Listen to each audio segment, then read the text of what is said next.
there are almost 98,000 people in prison across the UK, and most of them will eventually be released.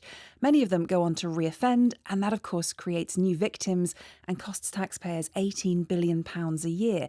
So we thought it was important to understand what role things like a bank account and financial security play in stopping reoffending. Andrea, can you explain more generally, if someone breaks the law and they're sent to prison, what happens to their money? So any money that they have with them when they go into prison, if they've got cash, that is taken and put in the prison bank account for them.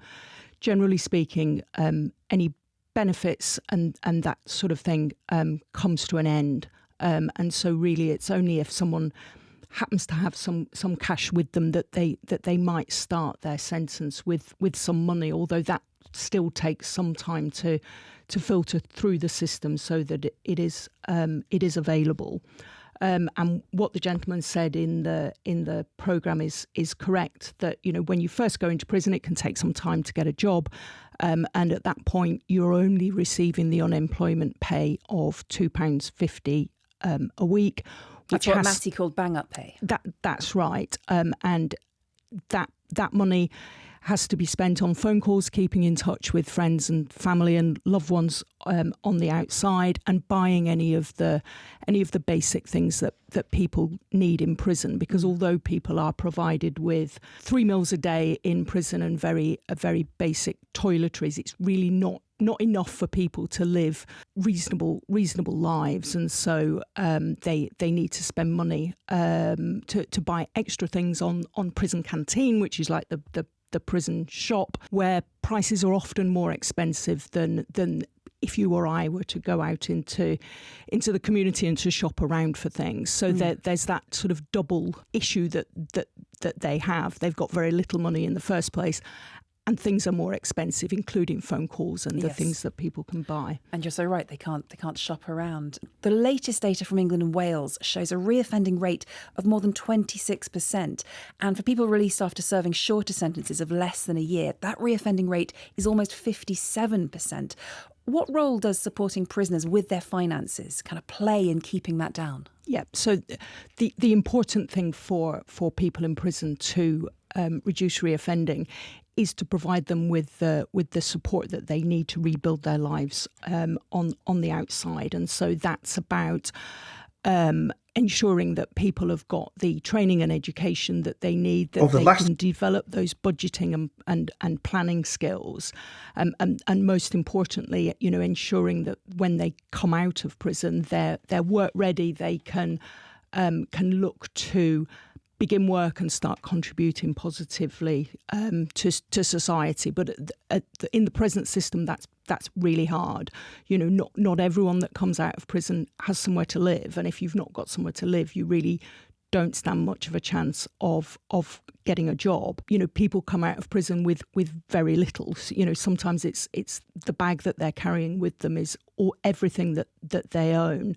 And so to start from such a low point and try and rebuild a better life that means you're not offending is really hard for those people who, as Matty said in the clip, he'd had a really difficult start to life. He hadn't had the support and help that he needed when he was young, and so for him to now be able to turn his life around, he needs that additional support to be able to do that. Let's hear from Lee next. He went to prison after failing to stop when police tried to pull him over on the road, and then he failed to turn up at court.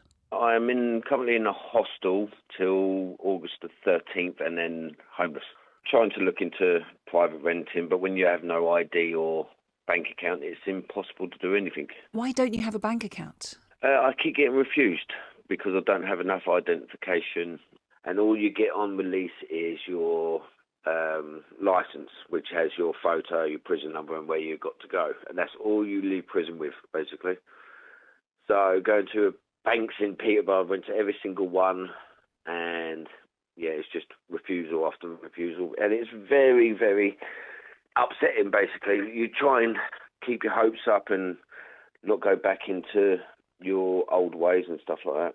Have you tried explaining this to a bank? Because you're not the first person to come out of prison. No, it's just impossible. If you don't have being in hostels, you don't have proof of address or previous addresses and stuff like that. So Did you have a bank account before you went into prison? yeah, I was homeless for a while, so I had one beforehand, but because it wasn't used for a while, it got closed. They try to open an account while you're in prison and stuff like that, but yeah, they declined me when I was in there. I'm not too sure. They don't have to give a reason why. It's just a knockback after knockback. How common is this issue of not being able to get a bank account before release? Yeah, we see it quite often. The scheme means that if you've got between 6 and 12 weeks left to serve, that's the point where a bank account is opened for you, or when the prison provides you with the support to open a bank account. But what we know is that people often move prison within that period, and then applications get lost or accounts don't get opened. There can be shortages of staffing, which means that support doesn't get offered, and things just don't happen in time. And so people do still come out of prison without ID and without a bank account. Well, Andrew, a volunteer at a prison, has emailed to say opening new accounts is a nightmare, especially if you have a new address or none and no serious photo ID. Andrew, I mentioned getting that £90 or just under £90 from the government, effectively from the taxpayer. What happens next? So when somebody leaves prison, if they don't have a job, it's at that point that they can apply for universal credit. Currently, people are not allowed to make an application to universal credit until they've been released, which is something that we think should be changed. But people can make an application for universal credit over the telephone. They then have to provide identification documents in person, and in some circumstances, an emergency payment can be made by universal credit to tide people over, because it usually takes about 5 weeks for the initial payment to come through. But the issue for a lot of people is that emergency payment that is made is a loan, and so again, it's putting people into debt from the very start, and that is really setting people up to fail. So we would call for a change in the law so that universal credit can be applied for in prison, so that it's ready and waiting on the day of release.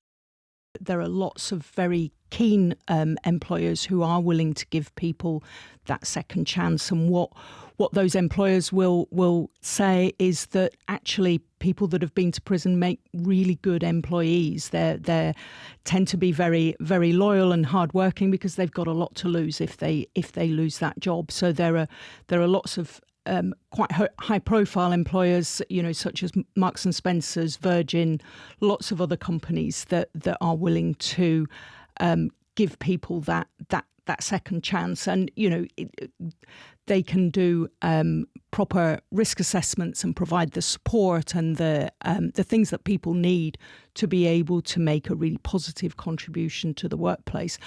But once they do that, it changes lives, and it doesn't only change the individuals' lives, it changes their families' lives and the community that lives around them. So it's a really fantastic thing to do.